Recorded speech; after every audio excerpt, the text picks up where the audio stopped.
خوش اومدی. سلام. فکر کنم جلسه قبلم گفتی خواب راحت نداری. همش از همین شروع میشه دقیقاً. خوابای چی میبینی؟ نمیدونم، پریشونن. کیا تو خوابتن؟ نمیدونم. خاطرات کیه؟ نمیدونم. همه رو باید برام شرح بدی تا بتونم کمکت کنم. نمیتونم اینجوری بگم. اینجا اومدی راحت باش، همه چیزو برام توضیح بده، بدون پرده، بدون خجالت. من هر چیزی که از خواب میپرم و میبینم و مینویسم. اشکال نداره نوشته همو بخونم؟ آره، هیچ ایرادی نداره. اگه همه چیزو نوشتی میتونی رو نوشته برام بخونی تا منم بتونم کمکت کنم. ممنونم. پس از اولین خوابم شروع میکنم میخونم براتون. من جوان بودم که مردم، دیگه راهی نیست واسه برگشتن. بعد تو و قدمات خشخش رو برگاه، این تنها قدم زدن ها آبرومو بردن.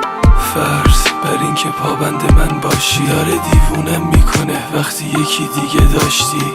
اینا همش یه فرض محاله واسه من. تو برو به سادگیم بخند، بگو چی ساده بود بند دلش پاره شد. آره اون خیلی میخواست ولی من نخواستم نشد. عاشقی کرد واسم تا لب مرگش، تا مرگش رسید بند عمرش پاره شد. سر در نیاوردم من آخر از اون کارات، حیوای از اون کارات که داغ رو دلم گذاشت. بشین پشتم بگو کی سرش به دلم گرم بود، بخند بگو اما دلم سر به سرش گذاشت.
داره صدا میاد، صدای اون هر شب هنوز میپیشه تو گوشم. هنوزم شبا میگیم شاید اومد تو خوابم، واس خاطر همین بهترین لباسو میپوشم. هنوزم بهترین تیک عصبیمه، هنوز خودش میدونه همه زندگیمه.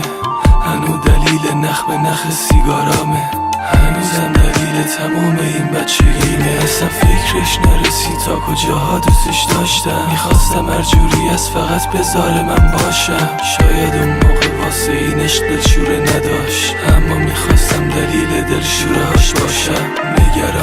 نگران خارای راهش، نگرانم اون دنیا بگن چی بوده گناهش. هر کاری میکنم اون دنیا جوابی نده، دوباره میبخشمش بیاد اگر بیام باش.